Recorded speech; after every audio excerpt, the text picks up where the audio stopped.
Xinjiang's capital Urumqi city has been locked down for 40 days with even stricter measures than Wuhan. Doors sealed with iron nails or tape. People are locked in handcuffs. Citizens have been seen venting their frustrations by shouting into the night. 14 families were washed away in their sleep in one village alone. Local media made no mention of any death toll or missing cases. In China, kindergarten has been turned into a propaganda class. Young children are made to watch Xi Jinping's political speeches. The world is becoming even more dependent on China's medical protective gear. In May, China supplied over 80% of the major types of PPE that medical staff wear. That's a 24% rise from January. And the U.S. is looking to overtake China with 6G technologies. And news is circulating that the Trump administration's WeChat ban isn't as broad as previously thought. Welcome to China in Focus. I'm Tiffany Meyer. For over a month, authorities have kept the entire city of Urumqi, the capital of China's northwestern Xinjiang region, under lockdown. The measures used there are even stricter than those during Wuhan's lockdown, where the CCP virus originated. State-run media outlets say no confirmed cases have been found in other cities in Xinjiang. Yet residents there are still locked up. It's raising questions about the accuracy of the official virus reports. But the forced quarantine isn't the only measure being used. Xinjiang authorities also distributed traditional Chinese medicine to residents, even to pregnant women. Some community management personnel even supervised the residents while they drank the medicine. In other cases, they asked people to film themselves consuming the drugs to make sure they really consumed them. One netizen disclosed that some Urumqi residents reported abdominal pain, stomach aches, and insomnia, among other symptoms, after taking the distributed medicine. Up till now, there has been no scientific evidence to support the effectiveness of the medicine, called Lianhua Qingwen capsules, against the virus. Some doctors from other countries even warn against using it over questions over its ingredients. Amid the lockdown, some residents discovered that large iron nails were used to seal their front doors. For other homes, tape was used to prevent them from leaving. And if anyone attempted to leave the neighborhood, they'd be locked in handcuffs and made to wait for punishment. Or be publicly shamed, made to stand outside with a strip of paper stuck to their face. These papers were also originally used to seal residents' doors. Others have also revealed that the community is threatening residents who violate the regulations. If caught, they'll first be sent to a quarantine zone for 21 days at their own expense. After, they'll be sent directly to a detention center for 15 days. Residents of one neighborhood were even asked to delete their and their children's Weibo accounts, a popular Chinese social media platform. They were told that if they spread so-called negative information or rumors, like details about the real situation there, they would be held accountable. Accordingly, if caught, it would affect their integrity, employment, and their children's exams, used to qualify them for entering the next level of schooling. It would also affect college entrance admissions and residents' ability to join the Communist Party. The situation's psychological pressure can't be ignored either. Just like Wuhan citizens months ago, Urumqi citizens trapped inside for nearly 40 days have been seen venting their frustrations by shouting into the night.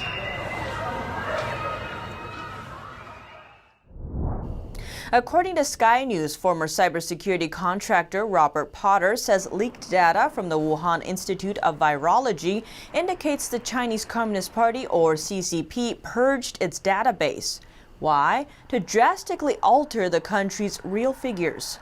Potter explained that information from a hacked database revealed major differences between the official figures given to the World Health Organization and the organic numbers emanating from China. Potter said once the story became quite a bit contentious, and when the Chinese Communist Party realized that the coronavirus was going to become a global pandemic, they went about purging the data. Now we take a look at the situation in Hong Kong. The city's first case of virus reinfection has appeared. But this case isn't like the previous ones, where people tested positive again after recovering from the virus. The latest Hong Kong patient was diagnosed twice, each time with 2 different types of the CCP virus, with 4 months in between. The 33-year-old man showed only mild symptoms the first time and no symptoms the second time. After he returned from a trip to Spain, he was diagnosed with the CCP virus once again. This time, the virus's genome sequence closely matched the strain circulating currently in Europe. University of Hong Kong researchers say it suggests the CCP virus immunity may only last for a few months for some people. The discovery may challenge the effectiveness of vaccines. Heavy flooding hit Leshan City, Sichuan province. Videos from netizens reveal many villagers were swept away in their sleep. But there was no mention of the death toll by local official media. Chinese state-run media reported on Monday that when the flood hit Jianwei County, a rescue force of over 20,000 people transferred more than 70,000 people to a safe place. But the report did not mention that any people were missing or dead. But videos from locals posted online suggest otherwise. In a video posted on Twitter on Friday, it said that a huge flood struck at night a few days before. Many villagers were washed away by the flood in their sleep. Among them, 14 families in Xiaogu town were washed away by the flood. Their houses were razed to the ground. The villager who filmed the video says the 14 families include more than 40 people. Now even the foundation of the houses cannot be found. They were completely gone in the middle of the night. He adds, quote, "How terrible." Another netizen posted a video of villagers in Xiaogu town waiting for rescue. The houses have been flooded up to the rooftops. Many elderly people are sitting on makeshift rafts waiting for rescue. Ms. Tang, a villager in Xiaogu town, Jianwei County, told NTD on Monday that the flood has now subsided, but the water and electricity are still cut off. Rubble, bricks, and silt are everywhere. Our houses fell down, our cars and everything are not functional. Our village chief did not ask us to evacuate earlier. He asked us to evacuate at 4 or 5 a.m. My nephew and other relatives and friends are all on the top of someone else's building. No one came to their rescue even after they have been waiting for more than a day. They have no water or food and are hungry. According to the head of the Jianwei County Fire Brigade, all 6 motorboats used for rescue were damaged. The food delivery vessels were overturned by the flood. Ms. Tong said that the villagers were later rescued and taken to a service area. So far, the authorities have not made any offer of aid or assistance to the villagers whose homes and possessions have been ruined. Reporting by Chang Chun and Li Yun. Now we take a look at a set of curious images circulating online. Recent photos taken from Chinese kindergarten classrooms have gone viral. In one image, a group of small 4- or 5-year-old children are arranged to sit in neat rows of seats, with their backs straight and eyes focused on a TV screen. Children in another picture seem even younger, like a group of 2- or 3-year-olds. They also sit in rows with their eyes locked on a TV program. Even more similar photos have emerged, but just what are they watching? Upon closer inspection, Chinese leader Xi Jinping is seen on the screen. He appears to be issuing a report via China's state-run broadcaster CCTV.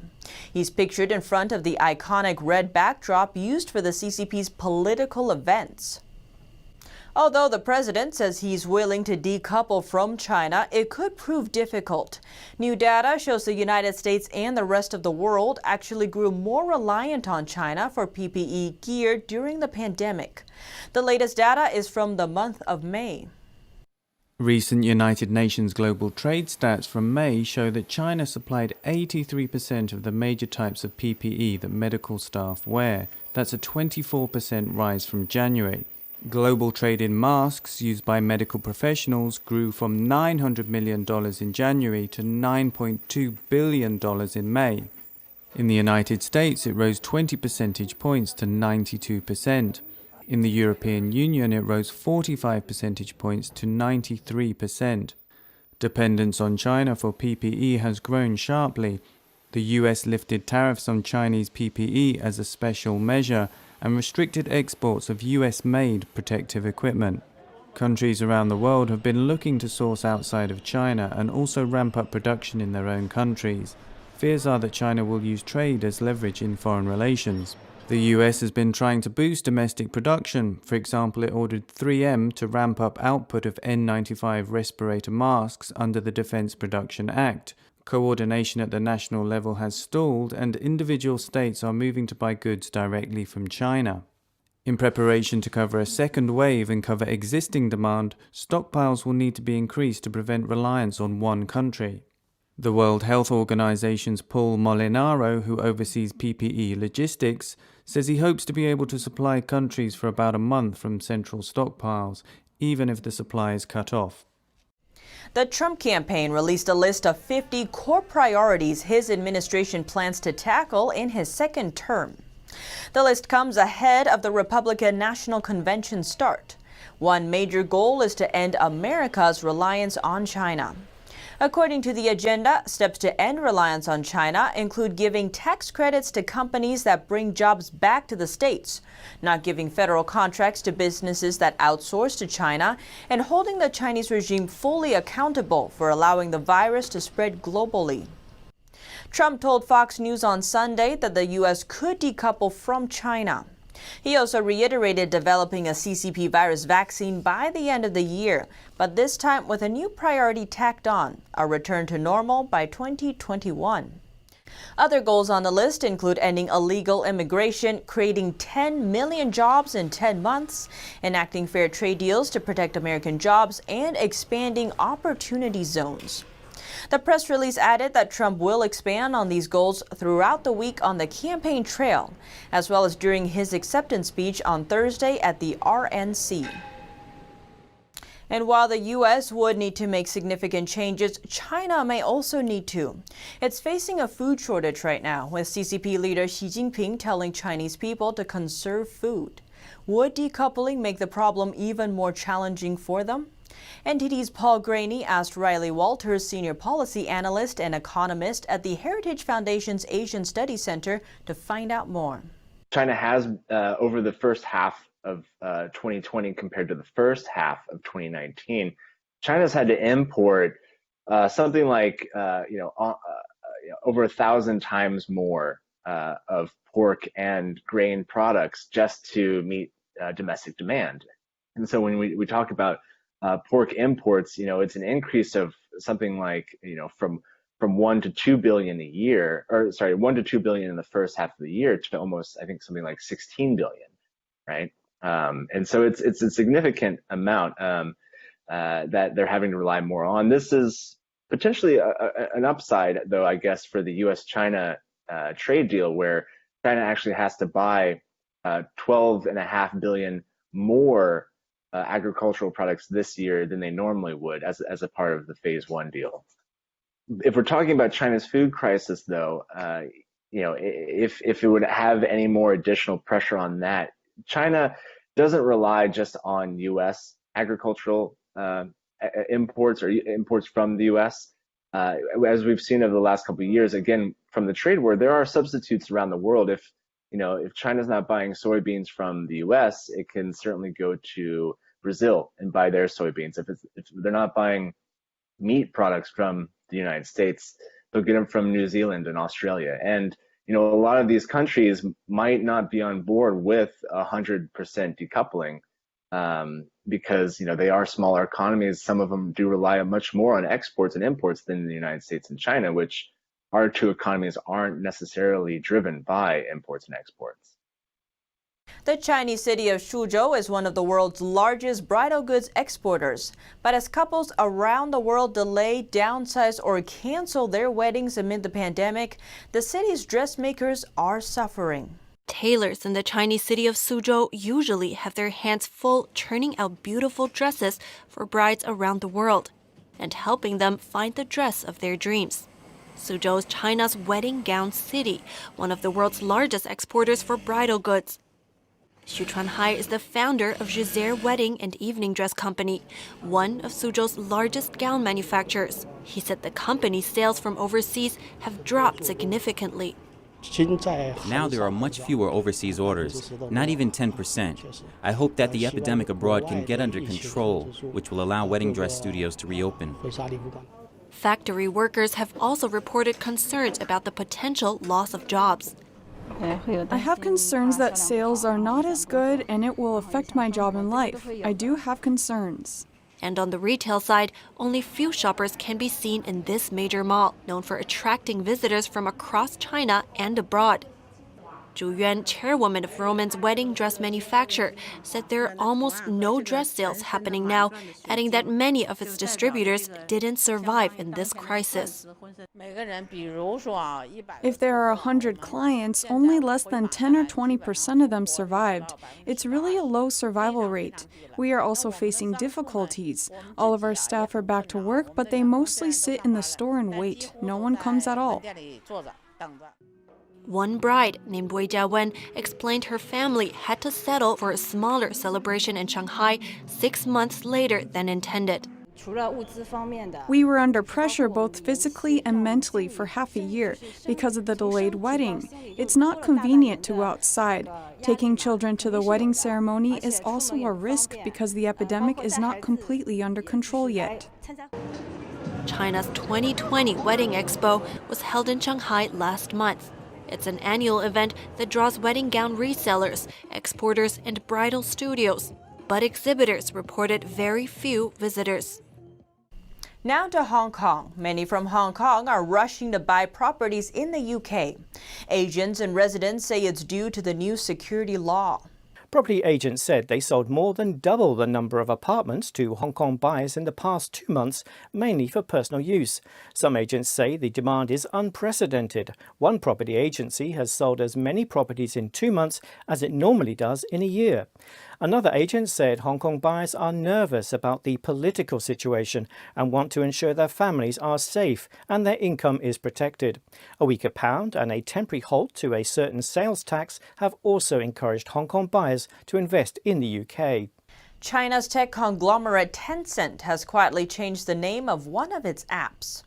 It's called WeChat Work. It's similar to WeChat, a messaging and social media platform, but it's designed for corporate communication. For example, users can log their work hours using the app. Tencent updated the app's name without public notice. The move comes after President Trump's ban on WeChat. Earlier this month, he gave U.S. companies 45 days to stop doing business with the app. The scope of the ban isn't clear yet, but now news is circulating that the ban won't be as broad as previously thought. Bloomberg reports that the Trump administration is privately reassuring U.S. companies like Apple that they can still do business with WeChat in China. A fifth of the U.S. tech giant's sales comes from China. The report cites anonymous sources, but the ban on Chinese apps is drawing some resistance. Now from social media platforms to the devices and networks that use them. Head of the U.S.'s Development Finance Institution says the White House is looking to beat China through 6G and other emerging technologies. CEO Adam Boehler said Huawei achieved its dominance in 5G on state subsidies, but added 5G is already old-line technology. He said, "We are more interested in what the next wave is. We're more interested in 6G and where we're investing, because that's where both the United States and other countries will dominate, and where China is not going to rule through subsidies." This February, President Trump tweeted that he wants 5G and even 6G technology in the United States as soon as possible, adding that American companies must step up their efforts or get left behind. Elsewhere on the technology front, Chinese telecoms giant Huawei seems to be having a problem with its supply chain. One of Huawei's cell phone parts suppliers in Taiwan has reportedly stopped providing components. That's according to Taiwanese news outlet The Liberty Times. Huawei is one of China's biggest tech companies. Washington says it's a Trojan horse for Chinese intelligence and has been going after the company since last year. The U.S. has been seeking to cut off Huawei's access to semiconductors or chips, a component that's critical to making smartphones. This May, the U.S. blocked companies that produce chips for Huawei from using U.S. technology. But Huawei found its way around the ban by buying off-the-shelf chips. But this now could come to an end. Just a week ago, the Trump administration dealt a fatal blow to Huawei by restricting chip makers from selling any chips made with U.S. technology to Huawei. Analysts say the company only has up to a year's inventory left. TikTok is suing President Trump. The app's Chinese owner says the president is banning TikTok to boost his presidential campaign.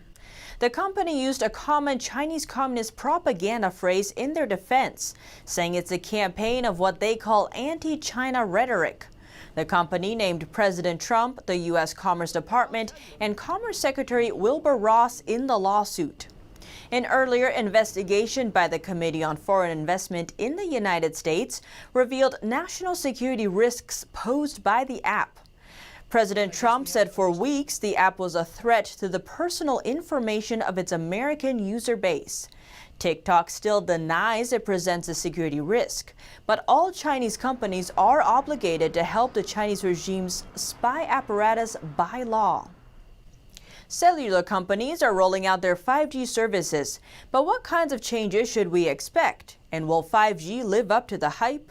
One thing's for sure, it could be a boon for wireless devices, or depending on the infrastructure, a backdoor risk to national security. AT&T's Cricket Wireless has bumped up some of its services from 4G to the highly anticipated 5G. It's joining other cellular companies like T-Mobile and Verizon in rolling out 5G networks. But what's all the hype about, and what can we expect? Chief of Research Ben Wood at CCS Insight, a wireless services analysis company, has bad news for the tech enthused. So the big thing about 5G is there's so much hype around this next generation of flying cars and remote surgery and everything else. And I'm afraid I have to disappoint you. In fact, 5G is really just going to be doing the things we do today a little bit better. That means slightly faster speeds and much better data distribution for users on wireless networks. Take, for example, self-driving cars. Wood says they'll benefit by receiving data at faster speeds, where a millisecond can make a big difference. But part of what makes 5G such a hot topic is the U.S. campaign against China's risky 5G infrastructure. I want to take this opportunity to congratulate the British government for its principled responses to these challenges. You've made a sovereign decision to ban Huawei from future 5G networks. The U.S., UK, and Australia have banned made-in-China 5G infrastructure like that from Huawei and ZTE. As for what's available now, iPhones are not on that list, and Wood says he doesn't think 5G will really take off until they are. Apple is expected to launch its first 5G smartphone this year. While the U.S. is leading the 27th rim of the Pacific exercises with like-minded nations, China's People's Liberation Army Navy is conducting more intensified drills along all of China's borders. The biennial Rim of the Pacific exercise led by the U.S. kicked off on the 17th this month in the waters around Hawaii and is planned to last until August 31st. The exercise this year includes about 20 ships and over 5,000 personnel from 10 countries, among them South Korea, Canada, Australia, Japan, the Philippines, Singapore, New Zealand, Brunei, France, etc. Starting from 1971, the 27th Rim Pack aims to enhance the joint warfare capabilities of the naval forces among countries and to strengthen maritime strategic relationships between the U.S. and its allies. In 2014 and 2016, China was invited to join the exercises. In 2018, the U.S. disinvited China from participating because of Beijing's militarization of the Spratly Islands in the South China Sea. China has also been operating military exercises in the Yellow Sea, South China Sea, and the Bohai Sea. The PLA Navy will reportedly have over 10 military training activities in a single month of August, including drills taking place almost all along the Chinese coast. As China's provocation in the South China Sea and Taiwan Strait is rising, Taiwan and the U.S. take another step to show a united front. The de facto U.S. ambassador in Taiwan joined the Taiwanese leader for the first time on Sunday. They met to commemorate a key military clash and the last time Taiwanese forces engaged in a large-scale battle with China. Taiwan President Tsai Ing-wen laid a wreath in respect at a memorial park in Kinmen Island. It sits a few miles off the Chinese metropolis of Xiamen. In August 1958, Chinese forces spent more than a month bombarding the Taiwan-controlled Kinmen Island. The conflict included naval and air battles with China seeking to force Taiwan into submission. Major General Liu Qianghua, spokesman for the Kinmen garrison, said, "It's important to remember an event that was so crucial to ensuring Taiwan's security." Of course, we hope there is no war, but it is dangerous to forget about war. This is the spirit we need to safeguard.